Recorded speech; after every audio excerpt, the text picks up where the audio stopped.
Hello.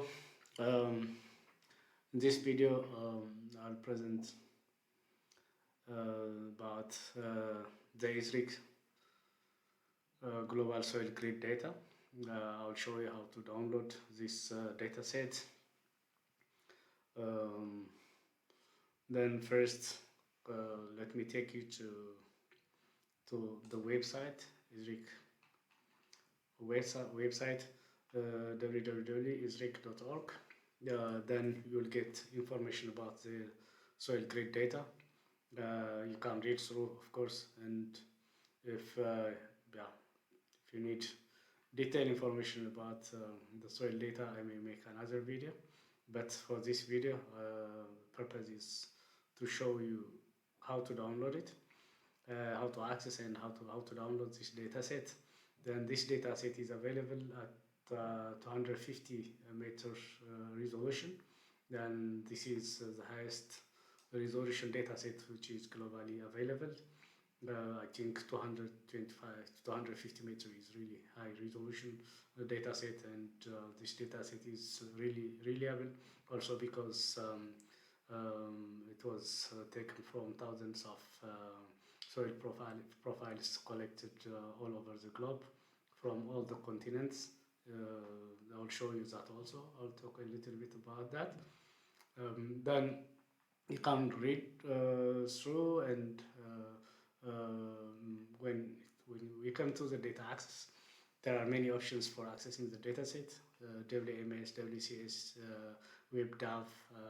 If you open each of these links, then you'll get information how to use this link for downloading the dataset. Similarly, over here also you'll get some information. I think this is a similar information, I think. Then also you can go to here to WebDAV, and there are some ways of accessing the dataset. Then you can also use Google Earth Engine. This is another option. So in Google Earth Engine, if you click here, then it will give you how to use Google Earth Engine for downloading the dataset. You see here, this is JavaScript that you can use in Google Earth Engine. So there are these options to access the dataset. Now I'll be focusing on this one. This is a new website where you can easily download the soil grid data, soilgrids.org. Then if you click this one, then it will bring you to this website, and in this page, you see some tabs. Then in each of them there are different information available, and also here at the top right corner, then there are some you can zoom in and out, and also there are options for the displays, the background displays, like the default is this one, and also terrain, and also aerial, and if you want to show levels, it's coming late because of the connection, I think. Then you can see names of countries or places, where you zoom in like this, and then this is because of the label. If you put it off, then you don't see the labels. Then, but it is good, I think, to have these labels. Then the terrain, that is about the background, and also the default is dark. Then depends which one you prefer. Anyways, we have this one, and there are also options to share the data to anyone using the social media platforms. I think Mastodon and Twitter, as well as LinkedIn. That's something that you can use. Let me bring you to this to the list of these tabs or menus, whatsoever you may call them. Then I click here. Then in this derived properties, we see organic carbon density and soil organic carbon stock. So they are derived because they are derived from other soil properties, chemical soil properties. Then we have the derived data. And if you click on one of them, for example, in here, you see the visualization on the map. So yeah, you can zoom in and yeah, if you wish, you can see the pattern of this soil property in your particular study area. Yeah, and you can also click here, yeah, so you can visualize. Um, then you can, here the physical properties are available here, the list of physical properties. Then we have the bulk density, clay content, coarse fragment, sand, silt, and volume of water content at minus 10 kilopascal, then at different kilopascals. These are about, I think, they are about volume of water in the soil at different pressure levels, such as minus 10 kPa, minus 33 kPa, and minus 1500 kPa, and which indicate the soil's ability to retain water at varying levels of suction or tension. So volumetric water content, as is just presented here. For example, for minus 10 kPa, this is typically near field capacity, where the soil has retained most of the water after drainage due to gravity. It is loosely indicative of the water the soil can hold without being waterlogged. Yeah, and 33 kilopascal is often used as another field capacity benchmark for finer textured soils like clay, and also the minus 1500 kPa is the permanent wilting point. This one indicates the permanent wilting point. At this pressure, water is so tightly bound to soil particles that plants can no longer extract it, resulting in wilting. That's what it is about. You can read more. And when it comes to chemical properties, we have the cation exchange, nitrogen, soil organic carbon, and pH water. So you can really visualize this on the map and see what their pattern looks like globally, or at continent level, at country level, or at any specific study site. We also have soil classes. Then this is about the classes of the soils. If we activate this one, then we see on the map the beautiful visualization where we see different classes of soils. Then you can zoom in somewhere and see what the pattern looks like for a particular study area. This is very interesting. And the legend here will tell you what type of soil or classes are, which soil classes are represented by which color. Then here we have acrisols. Here we have carnosomes, and we have here histosols and planosols and ambrisols and etc. So you can mouse over on each bar, and then each bar will tell you the name of, will give you the name of the soil class. So yeah, these colors as visualized here represent these different classes of soils. Then we go to soil profiles. This is also important information because this gives us how the soil grid data is developed. Then it is developed based on soil profiles that were taken in different continents and yeah, with varying number of profiles. As you may see here, the circles represent, they are proportional to the size of, or to the number of profiles that are taken for making this soil data. So we have here in North America, I think we can drag the map like this. So we have in United States like the largest number of profiles, and I think Australia, Europe, and Africa will also have large profiles, collected from these continents, and also Asia and South America as well. So the soil grid data is developed based on the profiles that are collected all over the world, the globe. And if you zoom in, for example, if you zoom in, you can also see how many profiles are taken from which countries, like 725 and 98, and you go to the Middle East and you see how many profiles that were used for developing this grid soil data from in each country. So yeah, you go to Europe as well. See, I think the largest is here from Milan. I think from Italy, probably.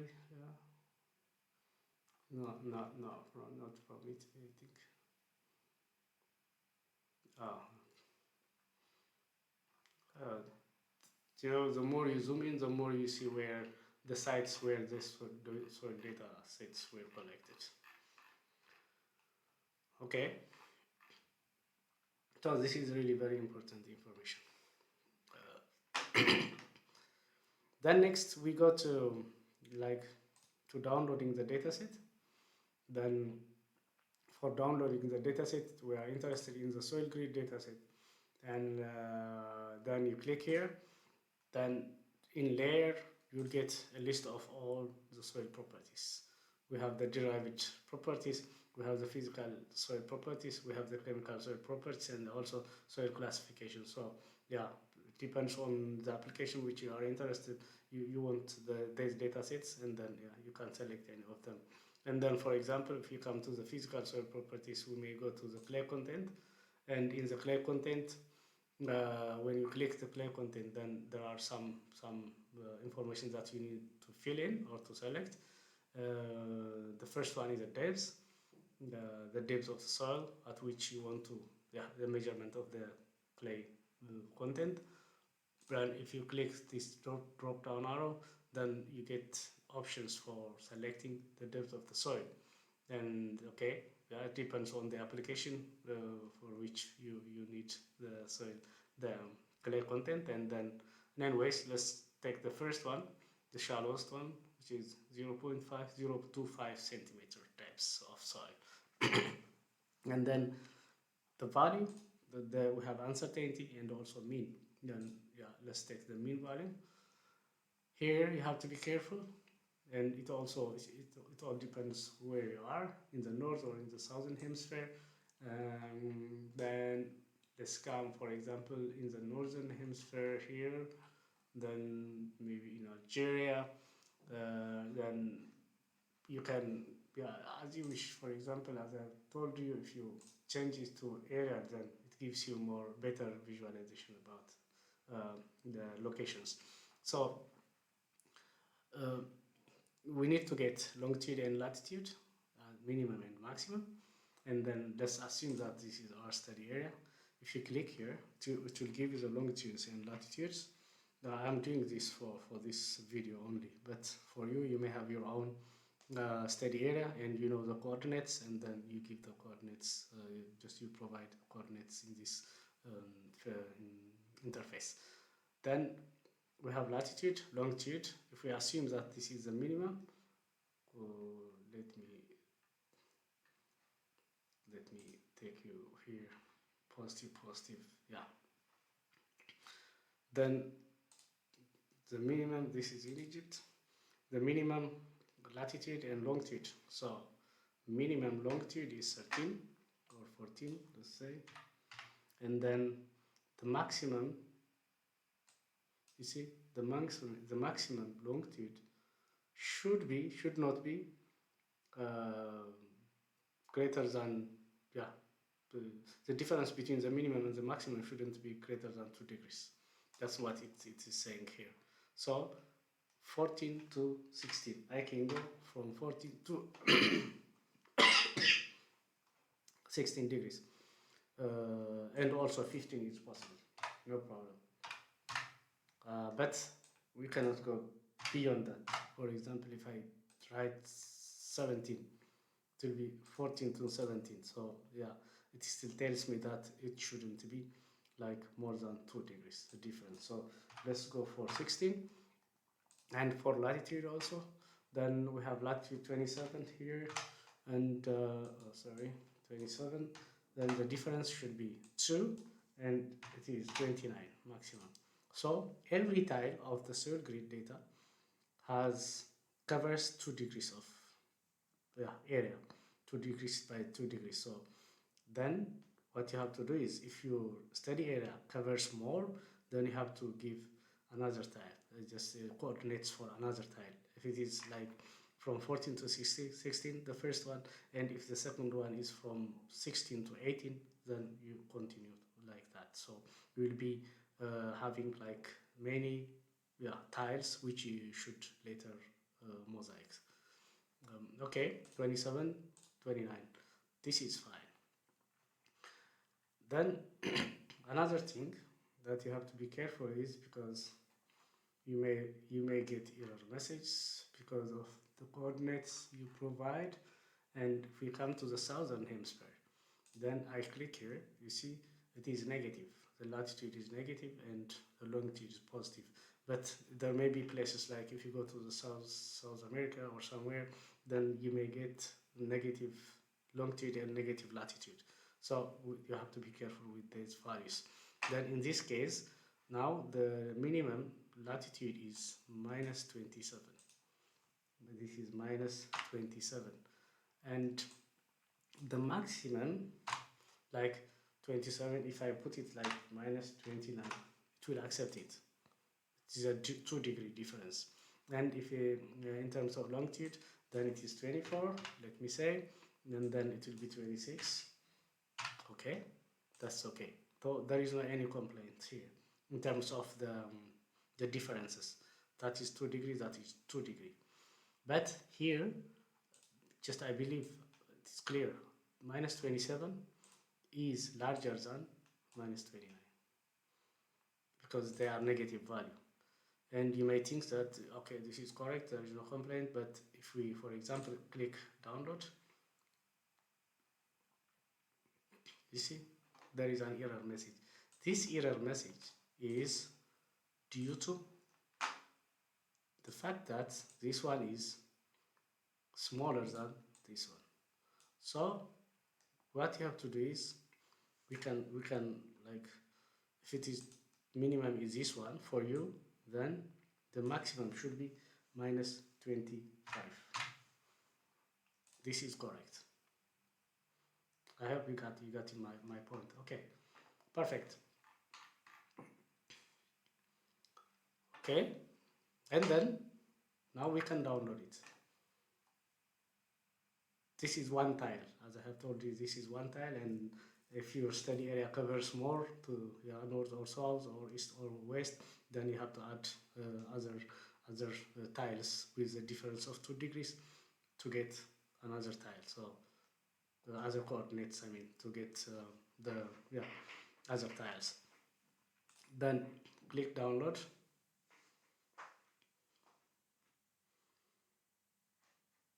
Then we have this downloaded. Let me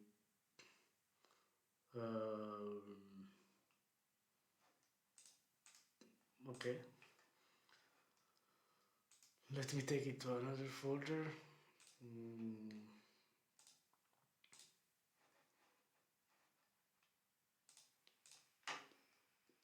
Here,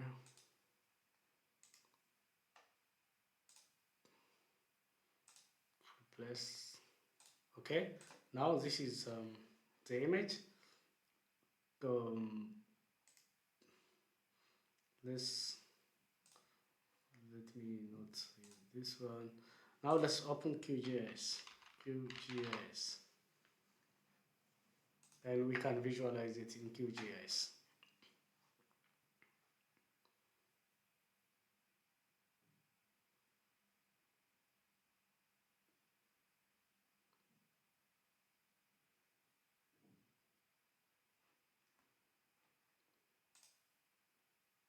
Yeah, it has come, and then we can it is here, this one. I drag it and I drop it here. Then this is soil data, clay content that I downloaded. Then let's go and see the symbology. Then yeah, okay. It looks like this, and the values range from 0 to 624. Yeah. Then you can use this data set for your application. I hope this information was very helpful. Then if you want to get more videos, please don't forget to subscribe. Yeah, I'll make similar videos, and then you'll receive them automatically once if you subscribe. Thanks a lot. Bye.